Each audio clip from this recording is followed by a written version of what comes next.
Muito bem, queridos e queridas, mais um IVPcast a partir de agora. Que bom estarmos juntos. Que honra, né, gente? Estarmos eu aqui na minha mesa, você aí também do outro lado, na sua casa, no seu trabalho, nas redes sociais, no seu celular. Importante que você sempre esteja conosco aqui, sempre trazendo um tema maravilhoso, um tema importante, pessoas ilustres que carregam muitas coisas. E é muito bom a gente conhecer aquilo, né, que é a história de vida delas, aquilo que elas fazem, aquilo que elas têm feito na sociedade. Muito importante, hoje estou aqui, meu amigo, né, de longuíssimas datas, né, a gente lá da nossa juventude. Lógico que a vida, cada um vai para um caminho, a gente quase não se vê, mas eu gosto muito dele. Eu tenho certeza também que muita gente que é aqui de Caldas Novas o conhece, mas hoje a gente tem a alegria de conhecer um pouquinho melhor, um pouco mais. Advogado, juiz do tribunal, que é desembargador eleitoral do Tribunal Regional Eleitoral do Estado de Goiás, Laudo Natel. Meu querido, obrigado. Eu que tenho a agradecer, meu irmão, meu amigo, Alexander Lúcio, né? Realmente, assim, você está falando aí que há muitos anos, o pessoal vai achar que a gente está um pouco idoso, né? Vamos tentar amenizar, nos conhecemos da juventude, que ainda estamos nela, então essa é a parte mais importante. Mas bom dia, boa tarde, boa noite, né? A gente não sabe a hora, a internet ela tem essa grande vantagem, ela rompeu espaços físicos e espaços temporais. Espaços físicos porque às vezes as pessoas não estão no mesmo lugar, mas estão ao vivo junto com a gente. E também espaços temporais porque nós estamos gravando aqui, pode ser que uma pessoa veja daqui uma semana, daqui um ano, daqui um mês. Então assim, é muito interessante esse papel, né? Esse rompimento de barreiras que aconteceu com a decorrente da internet, né? Essa revolução que a gente está vivendo, não viveu ainda, a gente está vivendo. E a tendência é só aumentar. E para mim é um prazer enorme estar aqui, sabe? De verdade. As agendas não estavam meio complicadas, mas pode ter certeza que eu estou aqui com a maior alegria, sabe, sabendo que é um propósito e é um processo de Deus, esse seu programa, esse seu podcast, e que vai atingir muita gente. E espero poder contribuir de alguma maneira, né, às vezes até mesmo pelo testemunho de vida, até mesmo pelas lutas, e mostrar que o que vale é não desistir. Como se é o day by day, é o dia após dia, entendendo que estamos aqui para fazer diferença, né? E a diferença só se faz de uma forma, através de atitude. A gente acabou de conversar aqui agora mesmo, vivemos um mundo de muito discurso, de muita coisa que se fala, mas a questão é como se vive. Isso que arrasta, né? Então estou aqui justamente para somar, e espero somar bastante. Que bom, obrigado mais uma vez. Laudo, muitas pessoas te conhecem, da nossa Caldas Novas, mas você, né, o que você poderia falar de você? Quem é Laudo Natel? Pergunta difícil, né? Pergunta difícil. Eu falo que às vezes é mais fácil a gente falar sobre a questão, a gente na terceira pessoa, não? Por isso você foi muito feliz na pergunta em cima disso. Né? Quem é Laudo Natel fica mais fácil que falar quem sou eu. Na terceira pessoa a gente tem mais liberdade até mesmo de falar. Eu falo que meu nome realmente é Laudo Natel, eu brinco nas palestras que eu dou, não é apelido, meu pai teve essa coragem mesmo. A régua tá lá em cima, né? Lá em cima, homenageou um político, pensa só.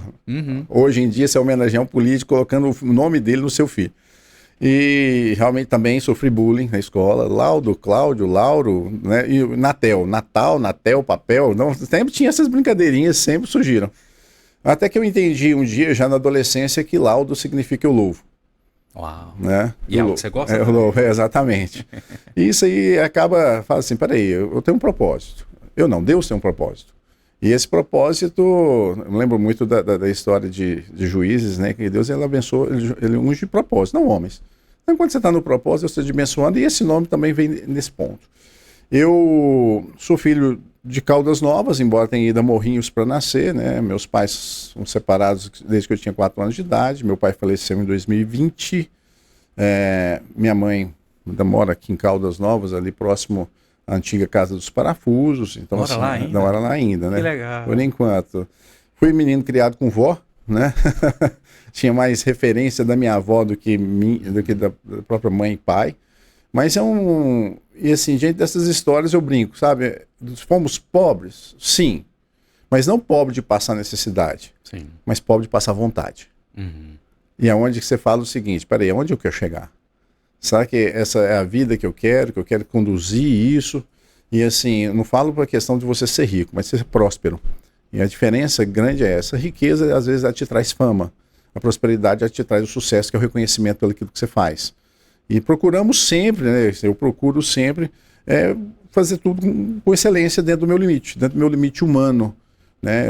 Eu estudei no Colégio 7 de Setembro, né? O famoso antigo Colégio 7 de Setembro. Eu tenho o Joe e a Lígia como meus pais.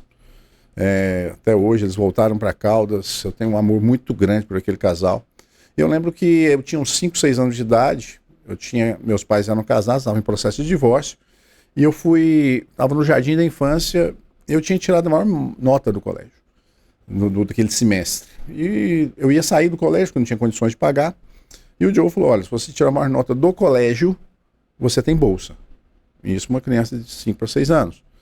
E eu levei isso muito a sério, sabe? Então, assim, eu estudei lá, né, nossa época de adolescência, eu estudei lá minha vida toda, nesse período, e até o 3º ano do ensino médio, e consegui. De lá eu me formei, tinha muitas expectativas sobre mim. A última coisa que eu queria fazer na vida era direito. Sério? A última coisa. Olha aí. Só que eu percebi que as pessoas tinham um sonho para mim, e ninguém me perguntava sobre o meu sonho. Né? Não, você tem que ser médico, isso é muito bom, né? E principalmente, aí vem o grande problema, né? O bom é o grande inimigo do ótimo, não é o ruim, é o bom. É aquela situação que você acha, não, eu sou alguma coisa, mas não, a gente não é. A todo momento você tem que reconhecer que tem gente bem à sua frente. Eu falo que a vida é como se você estivesse num engarrafamento de trânsito, dá uma olhada no retrovisor, tem gente em situação pior que a sua. Uhum. Mas se você estiver achando que está muito bom, dá uma olhada para frente, tem gente muito melhor. Verdade, verdade. Então, e quando eu passei para engenharia na UFG, muito bem colocado, na 3ª posição, mas eu não tinha dinheiro para ir para Goiânia, para mudar para Goiânia. E à época eu fiz vestibular em Direito, não tem nada a ver, em Catalão. E ia e voltava todos os dias. Então até a porta da faculdade são 136 quilômetros. Eu pegava o ônibus ali na praça, Mestre Orlando, em frente à Rominha, ia para Catalão todo santo dia. Voltava de lá, chegava por volta de 1 da manhã. Então, assim, valeu a pena? Demais. Mas nessa época você tinha condição de pagar a faculdade, que ela era particular. Não, ela tinha uma vantagem. Lá, se você tirasse a maior nota no mês, no outro você não pagava. Então eu pagava um mês sim, um mês não. E comecei também já a trabalhar, a fazer estágio no Ministério Público. A gente estava falando de um grande irmão, que é o Dr. Cássio, me chamou lá e eu fui estagiário do Ministério Público, da promotoria, por 4 anos. E a minha grande paixão, que hoje eu não estou sem tempo de fazer, que é dar aula. Então, eu dou aula desde 97. Eu saí do ensino médio, no Colégio 7 de Setembro, em 96 e 97, ainda sem formação.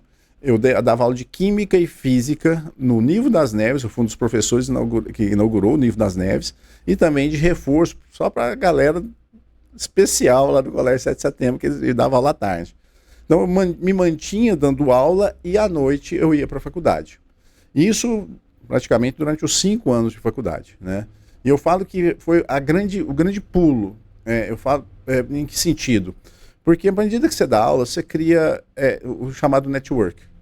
E principalmente na época eu tinha 18 anos, meus alunos tinham 15, 16, hoje são meus amigos, né? Desde a época eram meus amigos, era até estranho. A minha idade dando aula, eu saía com eles, né?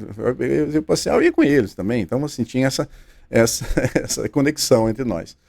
Mas foi um período muito bom que todos esses alunos hoje, boa parte, são meus clientes ou indicam clientes para mim lá do escritório, que agora mesmo eu vou explicar sobre a diferença de ter cliente, porque senão alguém vai falar assim, mas não é desembargador? Uhum. Que situação que é essa? Uhum. Mas me ajudou bastante também isso. E dei aula em ensino médio até o ano de 2006.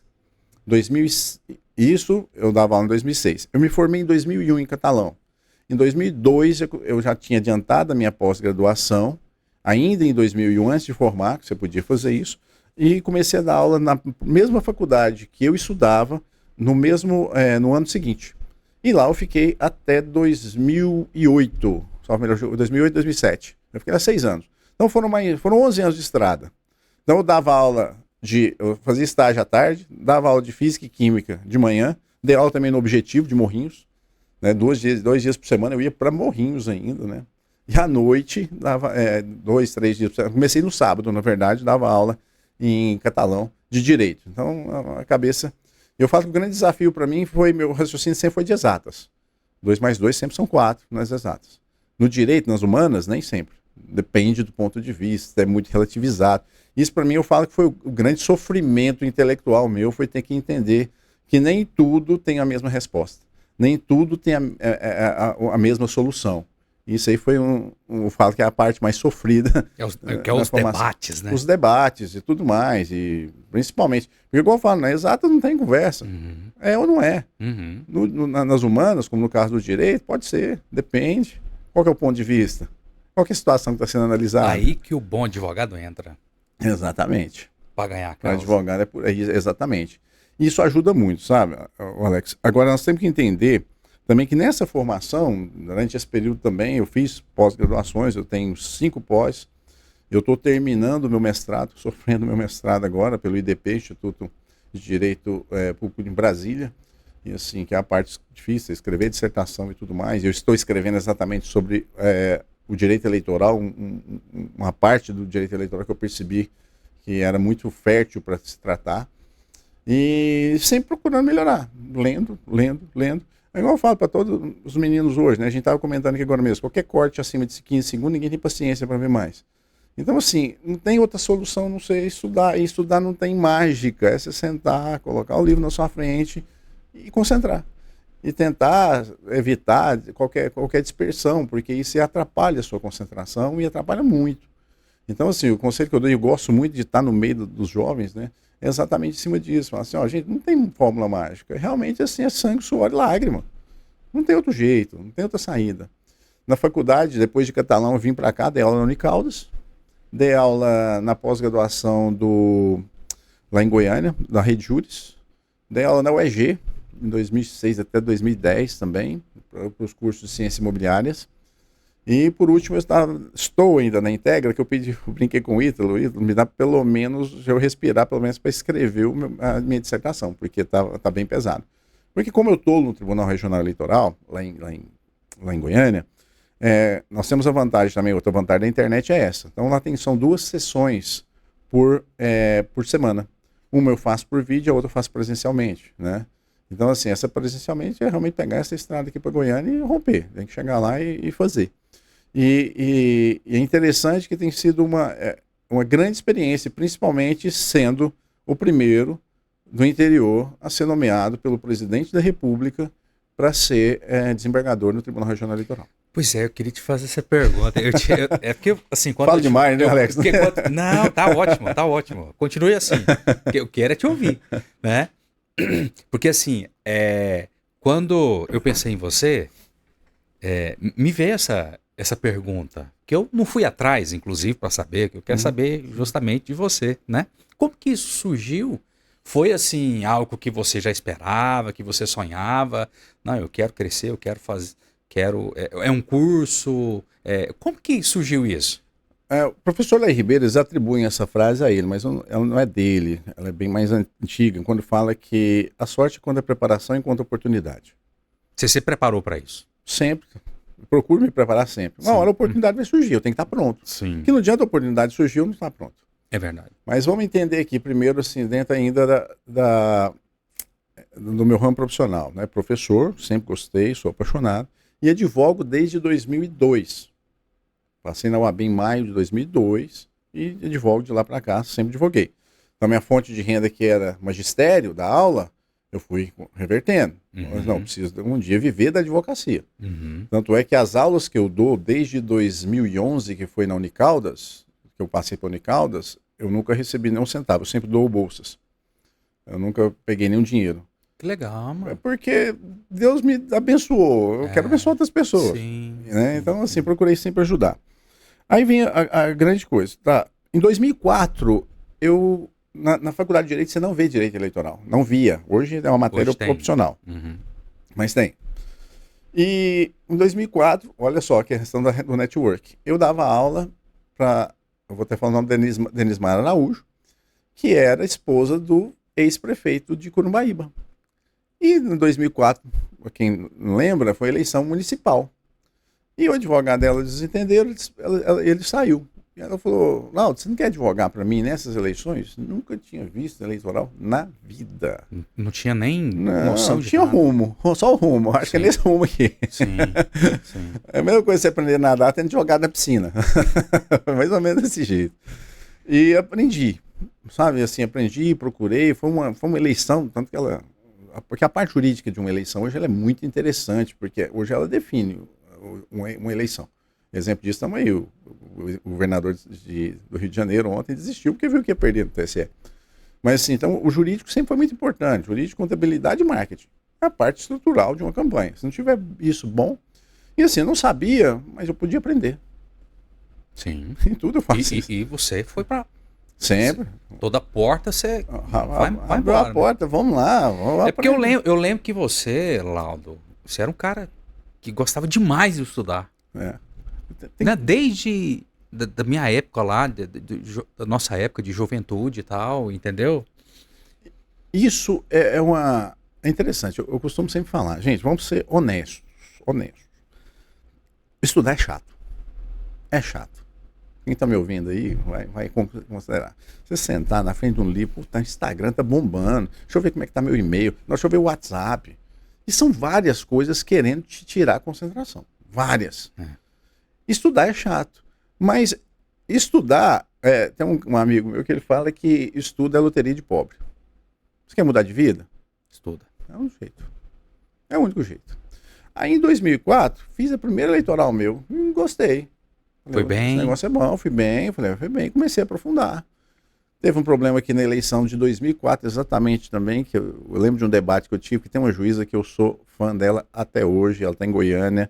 É uma das maiores cabeças que eu já vi, Placidina Pires, que ela é fora de série. Lembro dela aqui. A outra Placidina é extra. E assim, eu lembro que teve a cassação, à época, da então prefeita aqui. Uhum. Aí eu não advogava para nenhum dos dois. Aí eu debati com ela um ponto, ela falou, não, você está errado, estou certo, está errado, estou certo. E a decisão foi reformada no tribunal, né, e me dando razão, né? Eu falei, uai, estou ficando mais ou menos nisso. E a coisa foi bacana. Aí o que acontece? De lá para cá, eu sempre advoguei. Várias eleições, advoguei... Várias prefeituras. Várias cidades. Uhum. Cheguei a trabalhar aqui na prefeitura até que em 2013 falei assim, eu nunca mais vou ter qualquer vínculo com o poder público. Em 2013, nunca mais. Meu último lugar que eu trabalhei foi DEMAI, de órgão público. A experiência não foi legal? Foi, mas eu falei, não quero mais. Eu não vou ficar vinculado a um órgão público onde eu tenho limites, onde eu tenho, a cada 2 anos, eu tenho que torcer para o cara que está lá ganhar a eleição para me manter no cargo. Eu falei, não, acho que eu posso mais. Uhum. Aí o que acontece? 2022, recebo uma ligação lá no tribunal, ó, vai ter que escolher como é que funciona o sistema do TRE, pra você entender. Lá são 7 desembargadores, o TRE, os TRE, são 27 TREs no Brasil. Tem o TSE, que está acima de nós, né, e o TSE são 7 ministros. Abaixo tem os TREs, Tribunais Regionais Eleitorais, que são 7 desembargadores. Abaixo deles existem os juízes zonais, ou os juízes das zonas eleitorais. Então, uma decisão de primeiro grau, que a gente chama, se ela for recorrida, vai devolver a apreciação àquela matéria para a gente gente, então, ou confirma, ou caça, ou reforma aquela decisão. Sempre precisa entender a questão da hierarquia, de uma forma mais prática. Aí, o que acontece? Em 2022, recebi uma ligação. E falou assim, não, estamos aqui no Tribunal de Justiça de Goiás, e está precisando formar a lista. E nós lembramos o seu nome. Podemos colocar? Falei, claro. Aí um amigo meu falou assim, você vai colocar? Então, em tese, seria para eu figurar nessa lista, assim, um azarão, no interior e tal, sabe o que eu atuava? Só para ter lá. Só para ter lá. Vamos colocar assim. Eu estava concorrendo com um cara que já estava no cargo, estava concorrendo com outro que era a terceira vez que eu participava, e vem eu, né? E o que aconteceu? Só que eu brinquei com eles, falei assim, ó, se vocês me colocarem nessa lista, eu vou correr atrás. Eu não vou sair tão cedo. Eu vou correr atrás, né? O presidente do TRE, ele fala assim, dizer que eu sou igual o Bernie no cor de vaca gorda, na hora que vê você tá lá. Então, assim, beleza. Na época, como é que funciona essa nomeação? Escolhe o Tribunal de Justiça de Goiás, não o TRE, o Tribunal de Justiça, escolhe 3 nomes, 3 advogados. O que esses 3 advogados têm que ter? 2 coisas: 10 anos de experiência na advocacia e reputação ilibada e notório saber jurídico. Beleza. Quando sai do Tribunal de Justiça, ele vai para o TSE.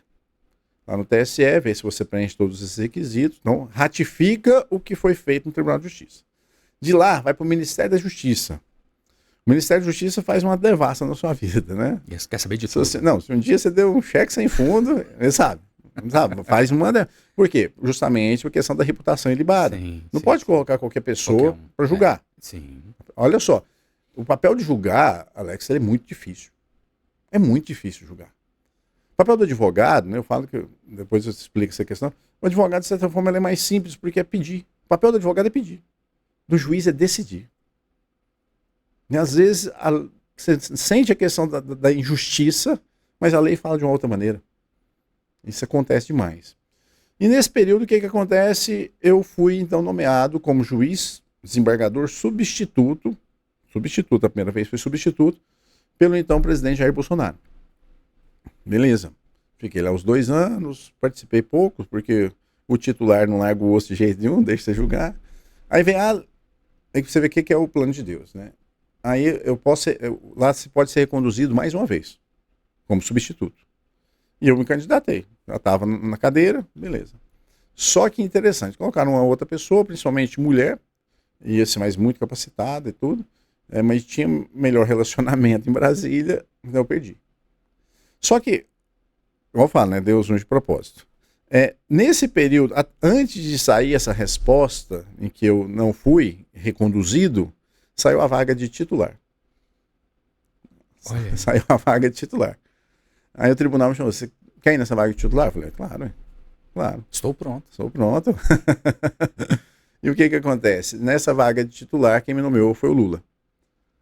O pessoal em Goiânia fala assim: você não é fácil não, porque você é nomeado Bolsonaro e Lula. Não, você tem eles brincam lá sobre isso. Sim.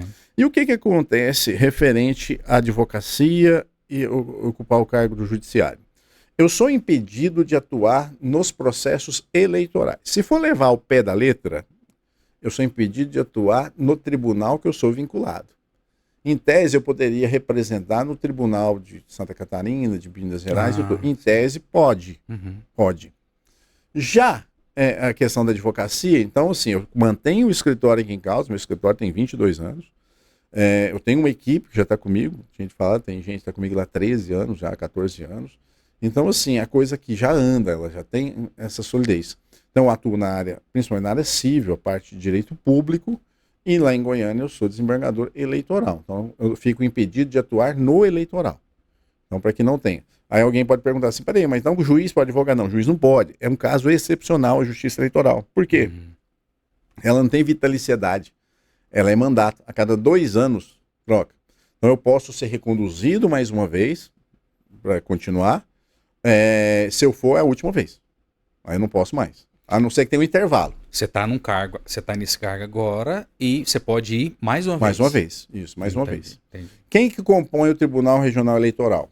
2 desembargadores do Tribunal de Justiça, 2 juízes de direito de carreira, 1 juiz federal e 2 advogados que são chamados de juristas. Então eu sou um dos juristas. Então hoje eu ocupo isso aí representando a OAB. No caso seria eu e o doutor Adenir. E onde eu falo a questão do network. Então, você tem que conhecer gente, porque, por exemplo, se eu não conheço, da onde que alguém um dia ia falar meu nome lá no Tribunal de Justiça para concorrer a uma vaga dessa? E principalmente sendo no interior. Como eu falei assim, é um mercado muito fechado. Né? Assim, é um ciclo muito fechado. Mas, assim, os propósitos de Deus são os propósitos de Deus. Não era para estar lá, vamos lá. E diante disso, não, eu ocupei outros cargos aqui enquanto advogado. Eu fui presidente da OAB aqui, né? Uma experiência interessante, em que você administrar uma entidade de classe, problemas entre colegas, não é fácil. E Caldas hoje eu acredito que esteja com em torno de 800 a 900 advogados. É muita gente. Me surpreendeu com a quantidade. Na minha época já tinha 400. 10 anos atrás. Ainda mais que agora tem outras faculdades também, né? Sim, não. Vai só crescer. A tendência é essa. Em Goiânia, são a PUC, a UFG, se eu não me engano, só as duas são 1.500 novas turmas por ano, novos formados por ano. Só a PUC e o UFG. Imagina. A concorrência é muito grande, né? Também. Mas hoje tem tudo. Vamos parar para pensar? Hoje tem tudo. Aí todo mundo fala assim, tá, mas o que você tem que fazer? Você ter o diferencial. Você acha que o advogado ele precisa pegar uma linha e ir naquela linha? Tem que ser especialista naquela linha? Não dá para você falar isso pro recém-formado. Não dá. Hoje o cara acabou de formar, ele fala, não, eu sou especialista em direito de família. Cara, vai ser complicado. Hoje você tem que contextualizar, que eu aconselho, sempre falei, eu acho difícil hoje, você acabou de formar, passou na OAB, eu vou abrir uma portinha, escrever advocacia, colocar uma secretária e tudo, esperar o cliente vir. Porque a grande frustração do advogado é depois que ele passa na OAB. E agora? Eu preciso de cliente. Agora o negócio ficou de verdade, né? Agora a brincadeira ficou séria. Uhum. Até então não tinha responsabilidade. Porque a liberdade, ela vem acompanhada de responsabilidade. Tá? Então sua liberdade é restrita, porque você não pode advogar, tudo mais. Você só bacharel. Agora, a partir do momento em que você tem que mostrar a diferença, e aí? E assim, isso em todo no mercado. Uhum. Todos os mercados são desse jeito. Vamos falar aí de odontólogos. Vamos falar, odontólogo, lembrei aqui de uma situação, fui defender uma dentista lá no CRO, né? Conselho Regional de Odontologia, um processo administrativo, o paciente foi lá reclamando do serviço dela. Eu conversando com o presidente do CRO, aí eu brinquei com ele, falei assim, quantos dentistas são hoje em Goiás? E são antes da pandemia. Eu falei, nós somos 43 mil. Aí ele falou, e vocês? Na época a gente estava em 50 mil. Eu falei, 50 mil e pouco. Ele falou, nossa, gente, hein?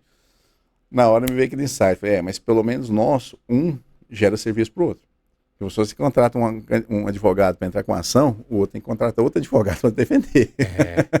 Nós temos esse diferencial. É verdade. A dentista não. A dentista não dá. Verdade, verdade. Então nós temos hoje a questão de... Se eu focar de início de carreira, eu não aconselho. Eu acho que deixa a coisa maturar. Deixa tomar um rala. A gente precisa tomar rala na vida. Aprender. Eu falo dessa geração, de vez em quando, o pessoal fica estressado porque o Projude saiu do ar. Não acho o máximo isso. Está sentado no escritório dele, no ar-condicionado, o Projude saiu do ar. Eu falei assim, gente, quando eu comecei, até 2018, 17, 18, era desse jeito. Você tinha que ir lá no fórum para você ver o processo. Físico. Você chegava lá no fórum, não, volta depois, nós vamos localizar onde ele está. Aí você voltava, não devo tempo de olhar ainda, volta amanhã. A tecnologia ajudou muito, a turma, né? Mas deixa a turma também... Não, né? Mas não é só no dia, tem tudo, né? Hoje nós temos uma geração do imediatismo. Hoje é muito difícil alguém que tenha, assim, não vou falar nem paciência, mas sabedoria. E a diferença entre conhecimento, é uma turma que tem muito conhecimento, porque ela tem muita informação, embora não forme muita gente. Ela tem muito conhecimento. Mas conhecimento é diferente de sabedoria. Conhecimento é eu entender que tomate é uma fruta. Isso é conhecimento. Sabedoria eu não coloquei numa salada de fruta. Todas as coisas são lícitas, mas nem todas me convêm. Verdade. Então, assim, às vezes você pode ter o conhecimento. E justamente aí vemos agora a grande revolução, que é a internet, que é a IA. Aí todo mundo fala assim, nossa, IA tem... Juízes estão trabalhando, os juízes estão trabalhando com IA. Aí você fala assim, não, eu não vou. Você está fora do mercado, chefe. E eu falo que a inteligência artificial, Alex, ela veio justamente o seguinte, para melhorar quem já era bom. E veio para arrebentar quem era ruim. Você tem essa percepção? Clara. Porque a IA ela não está pronta de tudo. Então, às vezes eu quero uma informação, eu sei quando ela está errada. Eu falo, você está errado nisso aí. Agora, se eu não souber, como é que eu vou corrigir? Você entendeu? Ela vai te melhorar, ela vai te potencializar. Eu entendo que ela vai te potencializar. Eu não sou contra a tecnologia, pelo contrário. Não sou contra. Você gosta? Eu gosto. E assim, eu fiz muito estudo, né? Ano passado dei muitas palestras. Qual foi o grande desafio das eleições, ligando com a tecnologia? Desinformação. A desinformação é o grande desafio hoje, que você tem nas redes sociais e tudo criado por IA.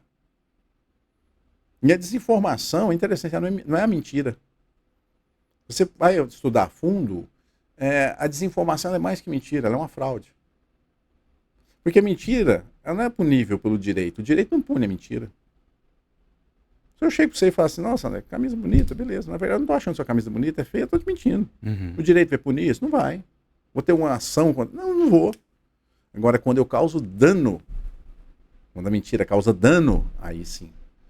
Aí ela vai lá para a questão, vai lá no cerne do direito, que seria dos crimes contra a honra e tudo mais, e ela é punível. E a desinformação, ela é muito séria. Ela é muito séria. Eu falo porque criamos bolhas.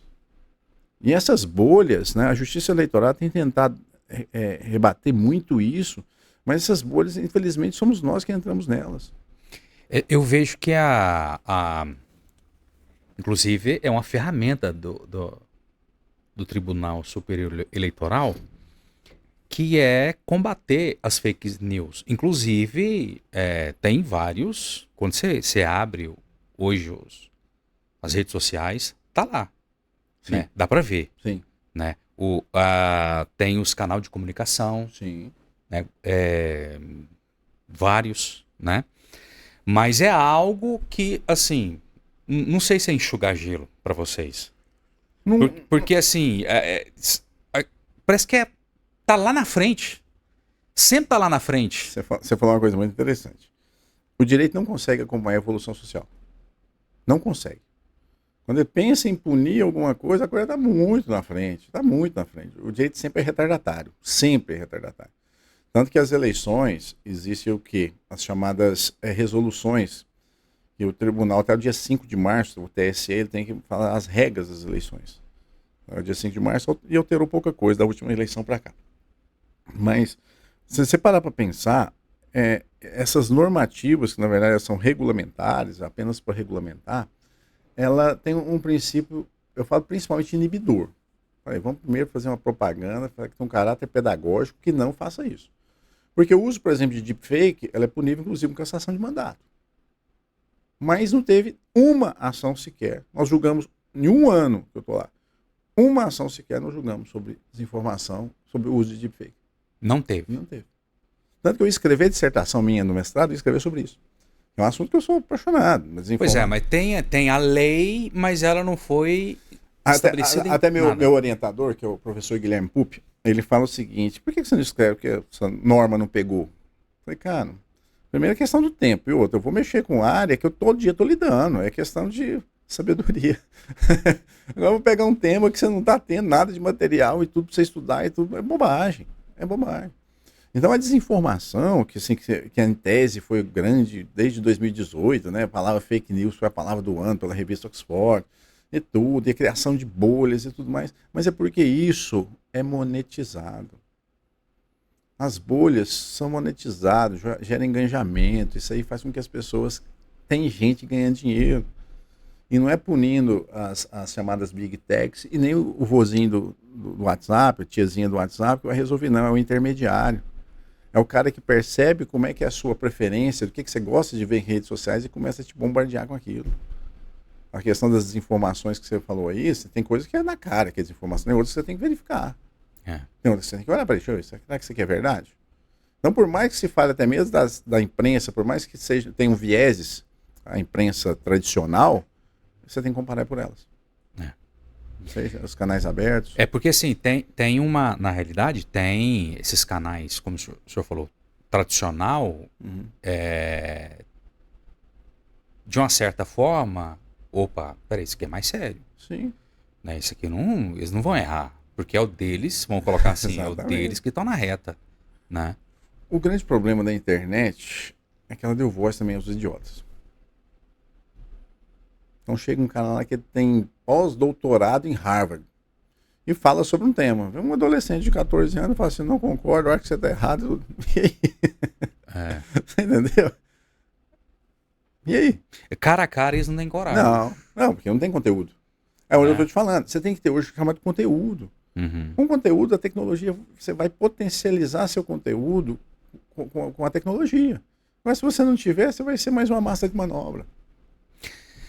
Tá, vamos lá. Tem muita coisa pra gente falar e o tempo tá só correndo aqui. Né? Olha só. A gente falou sobre fake news. A gente falou um pouquinho também sobre a IA nas eleições. né? O senhor falou que o senhor está dando palestras. Inclusive, nos bastidores aqui antes, o senhor falou que é uma área que o senhor atua lá, que o senhor é responsável lá. Eu estou na comissão de segurança e de inteligência, nas as chamadas centrais de inteligência, né? Aí vem também. Isso aí, ela acaba tendo muita coisa eu estava em Belo Horizonte semana atrasada, assim, é algo assustador o que está acontecendo em termos de produção do Poder Judiciário, a forma. O grande problema que eu vejo nessa tecnologia referente ao Poder Judiciário é que o problema do Zé e da Maria, que para eles é o problema da vida dele, o Judiciário está se tornando um número, e isso me preocupa. É um número, um processo a mais que foi resolvido. Tá? Mas ela é a dona Mariinha, que mora lá naquela casa há 20 anos.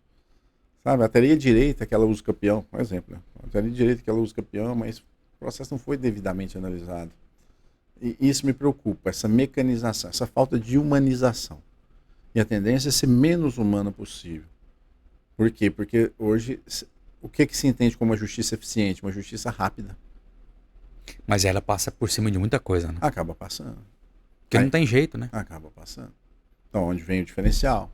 O advogado, é o papel do advogado. Saber pedir para corrigir. Esse é o pulo. Meu Deus. Agora, eu acredito que tem uma grande diferença de você ser advogado de um cliente e você ser um juiz para decretar ali uma posição, uma punição ou aplicar uma sanção ou julgar. Sim. Alex, tem uma coisa que eu brinco muito, até mesmo lá no tribunal, né? Que você faz amizade com muitos juízes e tudo. Fala, gente, tem uma coisa que eu tô aprendendo aqui, é advogar. Lá? Por quê? Você vê quando o advogado é bom. Você vê como o advogado atua que realmente assim, peraí, deixa eu dar uma olhada nisso aí melhor. Deixa eu ver como é que essa situação realmente é. Deixa eu dar uma olhada no processo. Faz toda a diferença. Toda a diferença.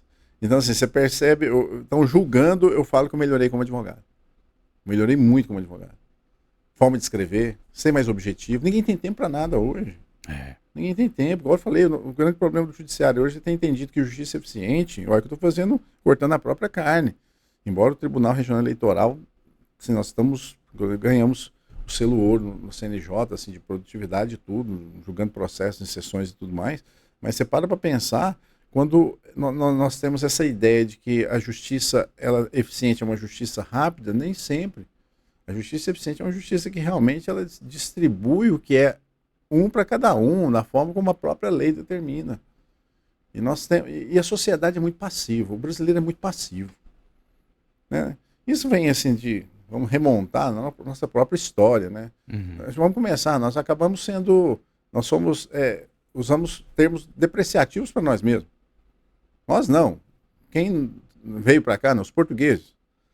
Tudo que termina em eiro, se for analisar a raiz da palavra, acaba sendo depreciativo.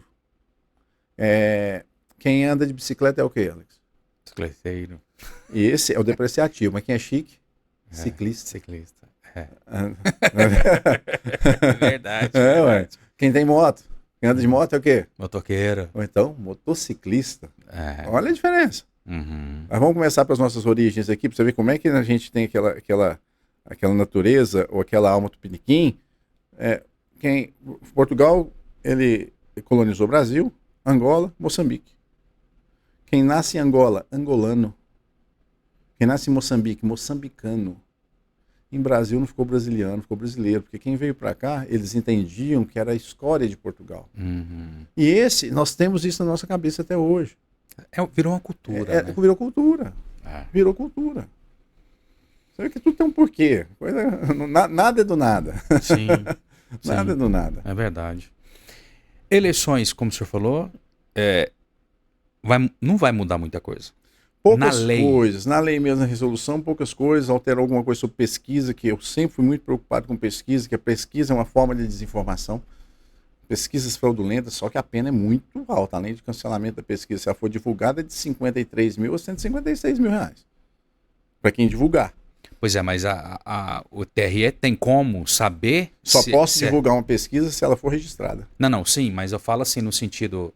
o TRE tem como saber se aquilo é fraudulento ou não? Tem que ter a questão da amostragem, quais são os critérios que foram utilizados para aquela pesquisa, se não preencher aqueles critérios e mais. O que alterou agora? Tem que ter uma declaração de próprio punho, né, assinado pelo estatístico responsável. Vai passar a ter uma responsabilidade própria agora. O cara vai pensar 2 vezes. 2 vezes antes de E assim, assinar. não pense que as eleições só começam em agosto. As eleições para pré-candidato já começou, já faz tempo.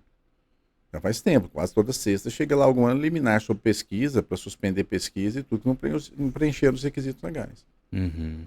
Uau. Tá.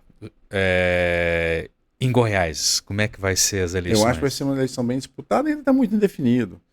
Nós temos, não em Goiás, só no Brasil. Ainda estamos no sistema da polarização, que não é boa para a nação, que não é boa para o país.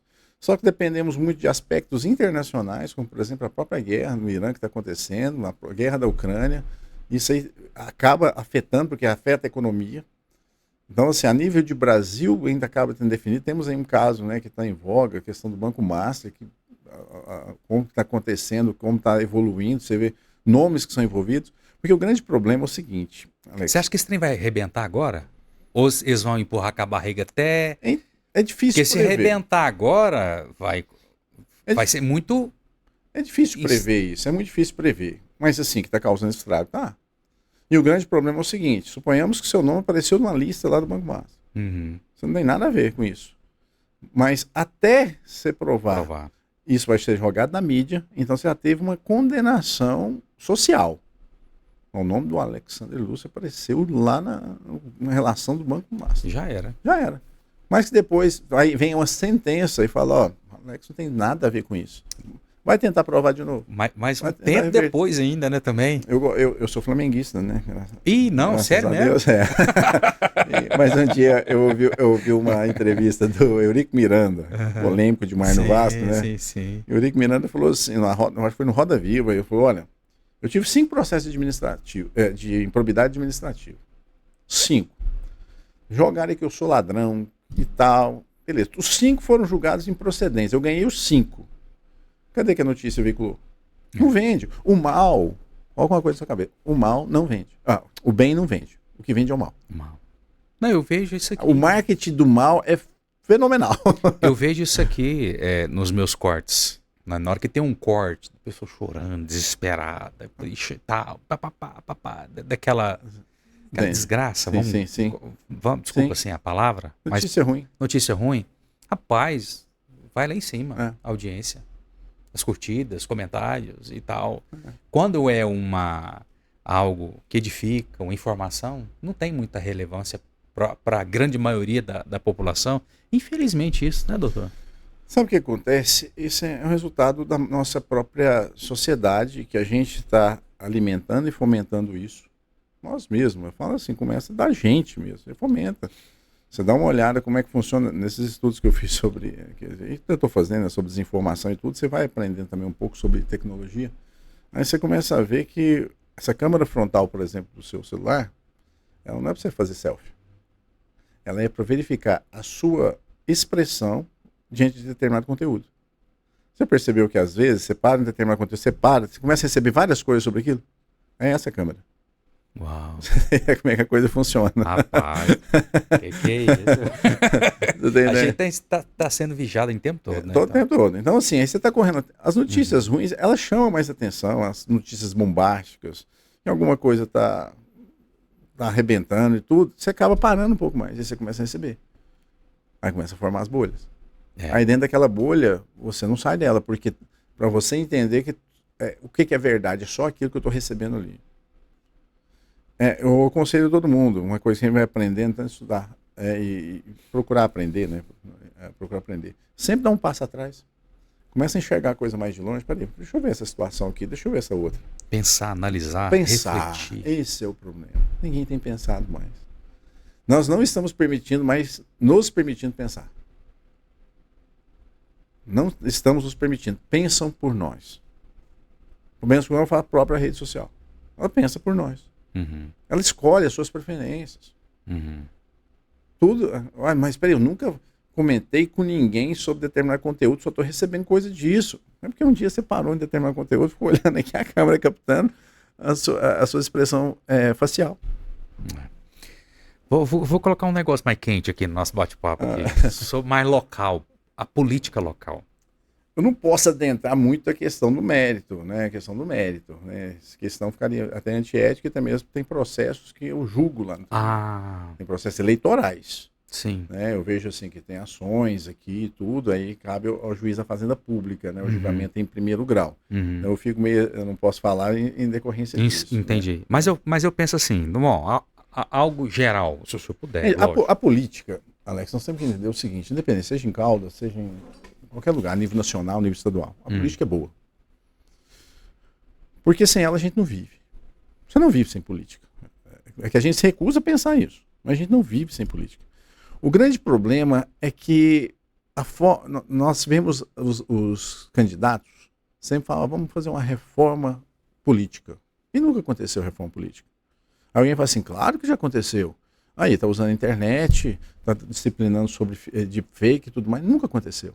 A reforma política é, peraí, nós estamos usando o sistema presidencialista, vamos continuar com ele? Realmente, assim, o voto tem que ser obrigatório.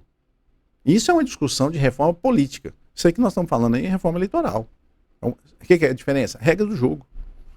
Agora, teríamos que aprofundar mais para realmente ter uma... E a questão é que são discursos que se repetem a cada 4 anos, nos acomodamos. E assim, o brasileiro tem um grande problema, além de outros que nós falamos, embora seja um povo maravilhoso, nós não entendemos, ninguém dá moral para o poder legislativo. Ninguém dá moral. Teve uma propaganda do TSE antes da pandemia, não sei se você lembra, perguntava assim, Rede Nacional, em quem você votou para deputado federal nas últimas eleições? Ninguém lembrava. Ninguém lembrava. Gente, e outra coisa, quem aprova lei é o legislativo. Quem aprova lei é o legislativo. Todo mundo fala assim, o Poder Judiciário, com o STF está fazendo... Eles estão fazendo aquilo que está lá. Que chegou lá. Que quem aprovou foi o Poder Constituinte. Quer dizer, se a água está até aqui, peixe vem até aqui. Se a água vai lá em cima, ele vai até lá. Ué. Então nós temos que ter isso aí e entender realmente a grande importância que é o legislador. E nós não damos essa importância. A gente estava falando assim, então, a política em si, vou até adiantar, a gente entender que a política ela é necessária. Só que alguns fatos afastaram pessoas boas da política. Teve todos os méritos. Né? Foi uma baita operação. Mas a Lava Jato, não estou entrando no mérito dela, pelo amor de Deus, mas a Lava Jato afastou pessoas da iniciativa privada, grandes gestores. Na hora que viu que é tanto de prisão e tudo, como está acontecendo agora também do Banco Master, aí você pega um cara que é um baita gestor, prosperou, um cara que seria um baita administrador público. Ele para pensar, vê uma situação dessa e fala assim, para que eu vou entrar nisso? É ou não é? Costumam falar que, as pessoas costumam falar assim, que a política ela tem um modo operante. Maquiavel falava que na política, no livro Príncipe, ou você é aliciado ou você é aniquilado. É isso. Então, assim, na realidade, as pessoas de caráter, as pessoas boas, as pessoas inteligentes, precisavam estar lá. Mas não aquelas olham. Como é que funciona? Né? E olha que eu conheço grandes políticos em Goiás. Em Goiás, eu falo assim, eu tenho uns contatos, uns acessos em Brasília, também você vê grandes políticos. Tem gente ruim? Tem, mas como existe médico bom, médico ruim, advogado bom, advogado ruim, acontece. Mas tem gente boa. Só que, como é uma decisão colegiada, não depende só de um, aí às vezes esse um fica perdido. Aí fica perdido, é complicado. Aí você não consegue fazer a diferença. Então, onde eu falo assim, eu acho interessante, o Brasil podia ter realmente uma reforma política. Um sistema distrital, por exemplo, é um sistema bacana. Porque hoje, você vota em determinado candidato X, vamos usar um exemplo mais claro, para vereador, e você acabou votando, foi em outro que foi eleito. E para explicar isso para a população, isso a gente chama de sistema proporcional. É muito difícil explicar, peraí, mas eu votei em fulano, e fulano, quem ganhou foi Cicrano. Beleza. Mas a gente tem que entender que isso aí faz parte da reforma política. E o sistema distrital já é interessante. Eu pelo menos, eu gosto. Por exemplo, vamos pegar aqui os bairros Caldas do Oeste, Serrinha. Como é que é o nome do outro ali? Perto de Serrinha? Me fugiu aqui agora. Santa Efigênia? Santa Efigênia, e antes dele ali tem o Esmeralda. Ah, o Esmeralda. Sim. Aqui forma-se um distrito, Mas disputa lá o Joãozinho, a Mariazinha, o Geraldo e o Antônio. Eles vão disputar quem vai ser o vereador de Caldas Novas por esse distrito, Naquela região. naquela região. Olha como é que é um sistema interessante. E outra coisa, o sistema distrital admite o chamado recall. O que é o recall? Não estou satisfeito, eu mesmo vou te impeachment. A própria comunidade pode impeachment. Você percebeu que no Brasil nós não temos sistema de impeachment, de iniciativa popular? Tudo depende do Congresso. É verdade. Não temos. Assim, vou começar a sair para a rua, bater panela, colocar faixa, pintar a cara. Vai fazer pressão pública. Mas não existe nenhum mecanismo que te dê poder como povo, como cidadão, para tirar qualquer mandato de ninguém. Eu acredito que tem muitas coisas que poderiam ser melhor. Sim, mas isso depende, sabe? O grande problema é que a gente espera exemplo de cima. Nós esperamos exemplo de cima toda hora. Olha o que o deputado fez, o que o ministro fez. Peraí, mas na hora que você pede para passar na frente numa fila do pão, na hora que você passa num caixa preferencial, você é saudável, não preenche nenhum dos requisitos, será que você não está fazendo a mesma coisa? Moralmente falando? A tal da vantagem, quer quer tirar uma vantagem. Eu sou esperto. E o brasileiro, né, nós, como povo, nós temos um grande problema de confundir esperteza com desonestidade. E é um abismo, não é uma linha tênue que separa, é um abismo que separa as duas coisas. Né? A gente acha muito normal uma fraude.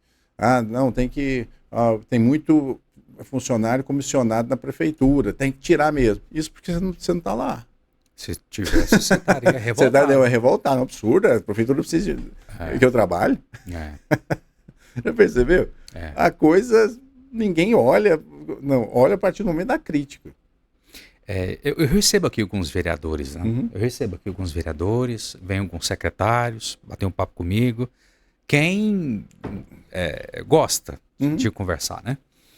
E eu costumo falar para eles assim, na realidade, a maioria da população, elas querem que eles façam alguma coisa, mas não é em comunidade.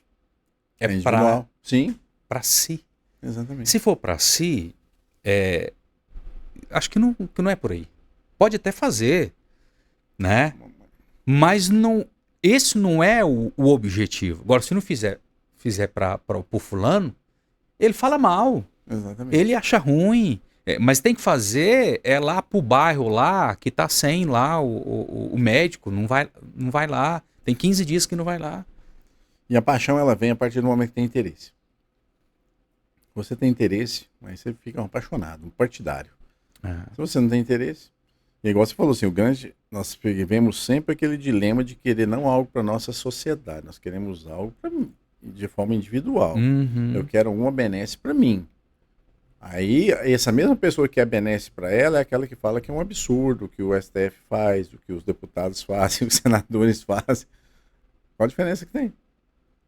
É que um está no âmbito municipal e o outro no âmbito estadual ou federal? Não faz diferença.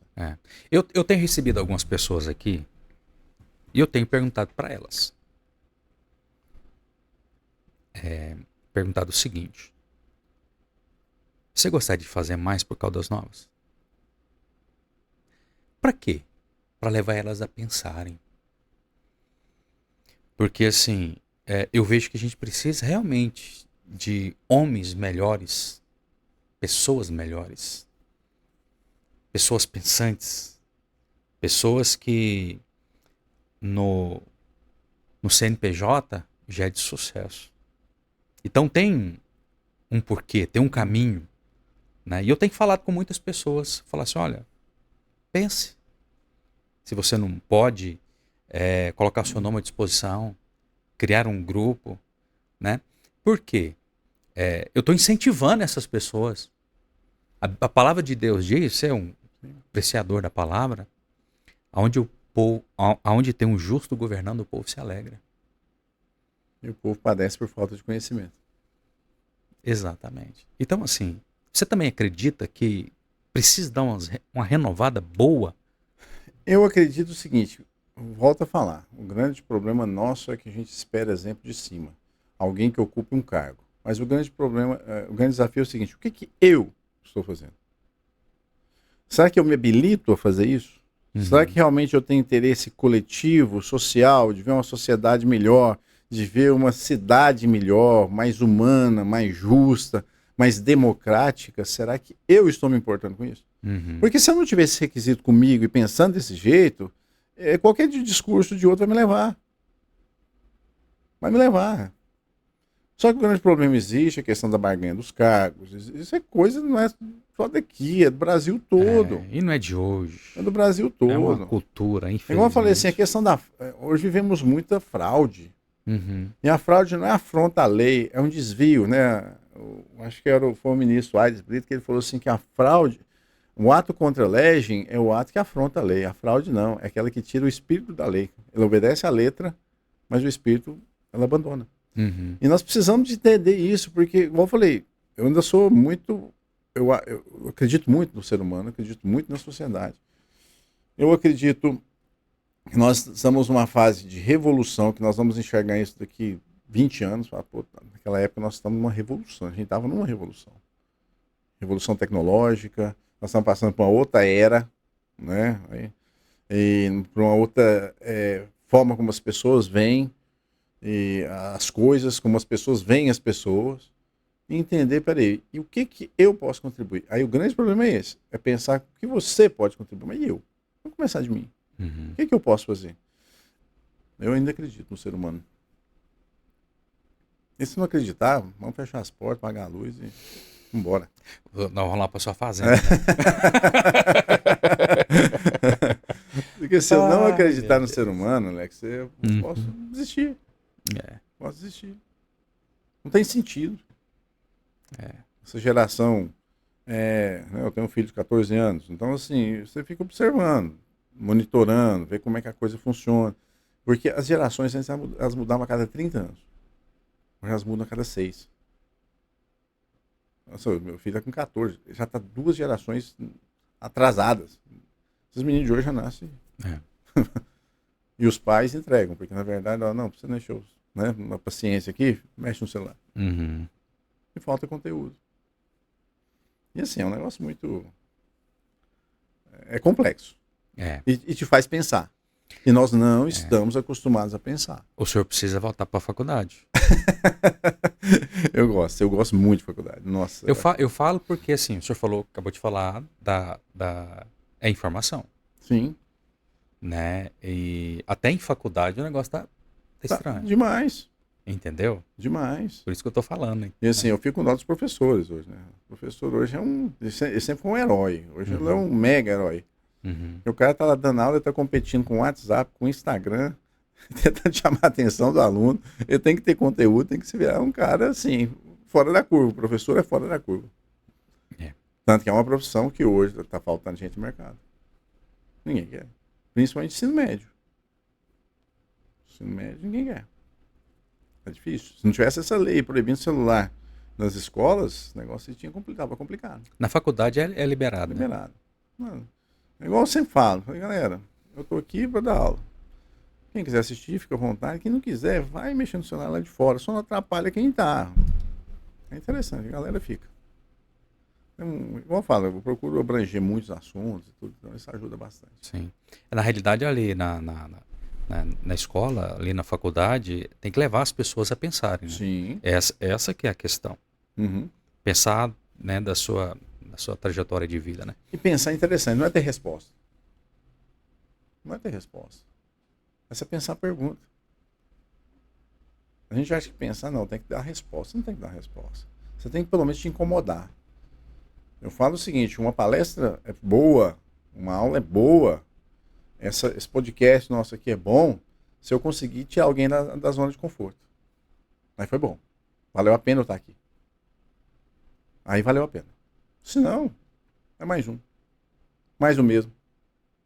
Né? Eu sou apaixonado em vários assuntos, né? Outra hora a gente pode voltar e falar de vários assuntos, comportamento e tudo mais. Mas eu acho que se eu não tiver esse ímpeto e essa intenção de causar desconforto, não adianta nada eu falar. Eu quero causar desconforto em quem está nos ouvindo. Como eu lancei o desafio aqui, peraí, você quer exemplo de cima, tá aí você. Uhum. Agora, o desconforto também, levando por um outro lado, inclusive, teve aqui com a gente uns dias antes, o Ítalo, Sim, da Integra, né? cara, É, 1000%. isso. Gostei muito dele. Eu Demais, conheci ele aqui, né? demais. É, Meu patrão. Ele é da Integra. é, Eu chamo ele de patrão. exatamente. Então, assim, ele abordou algumas coisas aqui, inclusive falando de esporte. E eu achei muito interessante, porque você também falou que o senhor gosta muito de esporte. Levanta até de madrugada Sim. para fazer ali o seu. 5 da manhã tô lá, parecendo doido. Por quê? Porque, na realidade, a gente aprende muito com o esporte que você aprende muitas coisas no sentido de dominar. Eu sou faixa preta de jiu-jitsu desde 2018. E assim, eu tô dando um exemplo de um dos esportes que eu gosto, né? E o jiu-jitsu, eu recomendo todo mundo fazer. Novo a velho. Aqui a gente tem Bem, bacana. inclusive aberto para a sociedade, vários jovens. Bacana. Porque ele é um esporte que te ensina a tomar decisão sob pressão. Você tá lá tomando aquele amasso, você fala assim, se eu respirar, o movimentar errado agora, eu tô morto. Entendeu? Essa coisa que o Ítalo diz aí, que você tá falando, e é verdade. No esporte, ele desperta algo mais primitivo, né? E nós estamos perdendo muito essa primitividade. Uhum. Nós estamos ficando muito mimimi. Nós estamos ficando muito querendo conforto, querendo simplesmente o ar-condicionado. E ela te tira da zona de conforto também. E o esporte é um desafio que você tem com você mesmo. Você acha que é fácil? Igual eu levanto 5h20 da manhã todo dia. É fácil? Não. Mas eu falo assim, Deus, obrigado por ter saúde para fazer isso. Porque vai chegar um dia em que eu vou querer fazer e não vou conseguir. E você também, você vence muitas coisas só de acordar para ir. Fala assim, não, eu não Demais. quero. Demais. Eu não quero. Hoje eu tô chateado. Minha garganta, Hoje eu tô... eu te falei, minha garganta, hoje fui treinar normal. Exatamente. Normal. E ali você... Porque ainda é disciplina. Uhum. Você sabe o que é disciplina? É eu fazer o que eu não quero para alcançar aquilo que eu quero. Uhum. Isso é disciplina. Por exemplo, eu tive a experiência de ir nos Legendários. Não sei o que é a sua opinião, se o senhor já ouviu falar. Já ouvi falar, já fui convidado, já. Já. Eu fui. Cara, que coisa, mano. E tem que ter uma resistência Que física coisa, ali, né? assim, maravilhosa. Por quê? Quando você sai de lá, você fala assim, cara, eu não conhecia esse lado da minha vida. Eu não sabia o que eu era capaz. E não é qualquer coisinha a mais que te para. Sim. Não é qualquer mimimi mais que te para. Qualquer desculpa.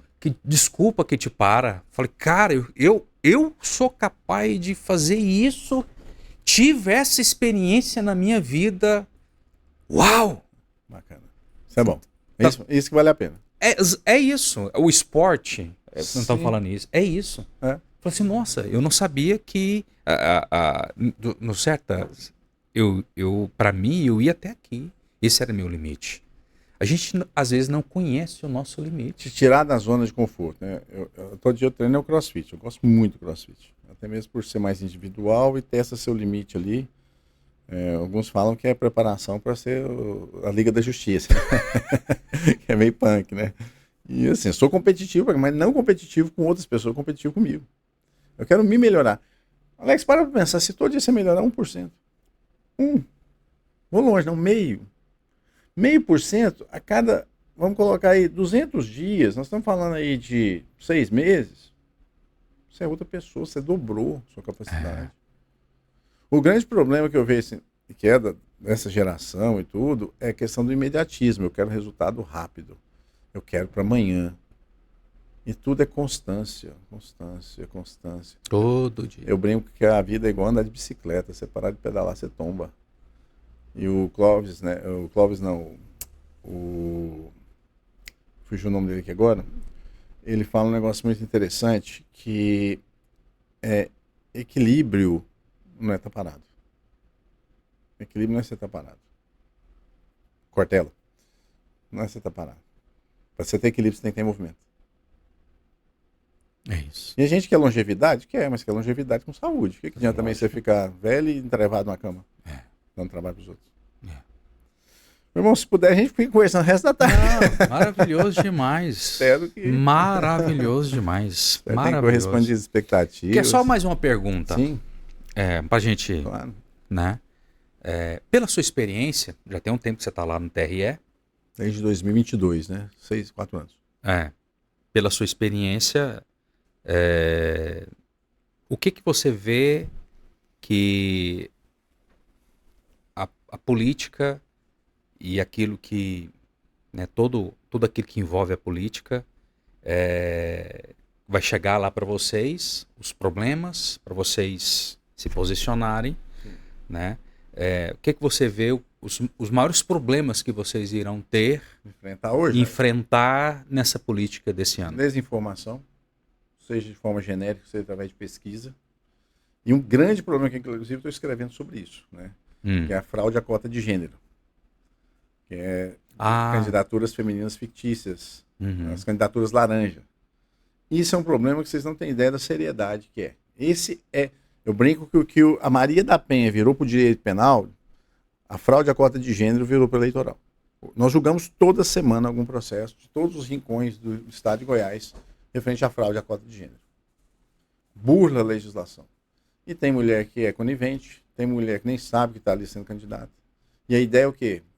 Fomentar a participação da mulher. Aí vem os grandes desafios. Mas aí se ela é laranja, ou pelo menos aparentemente laranja, ela vai responder um processo que ela pode ficar inelegível por 8 anos. Será que a norma está indo no caminho certo? É isso que a gente tem que fazer? Para mim, os grandes desafios são esses. E assim, o problema que existe em toda eleição é propaganda. E os abusos, né? Abuso de poder econômico, abuso de poder financeiro, uso indevido dos meios de comunicação. Então, tudo isso aí acaba sendo mais o mesmo. Mas, para mim, a bola da vez é desinformação e cota de gênero. Essa é a bola da vez. Porque, só para vocês entenderem, a Lei 9.504, ela estabelece no artigo 10, parágrafo 3º, que os partidos preencherão suas candidaturas efetivamente lançadas com 70% de um gênero, sexo, quer dizer, gênero, e 30% de outro, no mínimo. Aí o que os partidos fazem? As mulheres, é muito difícil, na cidade do interior, mulher para candidatar. Eles chegam e falam assim, fulana, vem cá, candidata aqui para nós, pelo menos pro forma, essa documentação tá beleza, pelo menos pro forma, só para a gente preencher esses requisitos. Aí vai ver, ela nunca foi candidata. Aliás, tem casos em que ela pede voto para outro candidato. Tem casos em que marido e mulher saem candidatos na mesma cidade.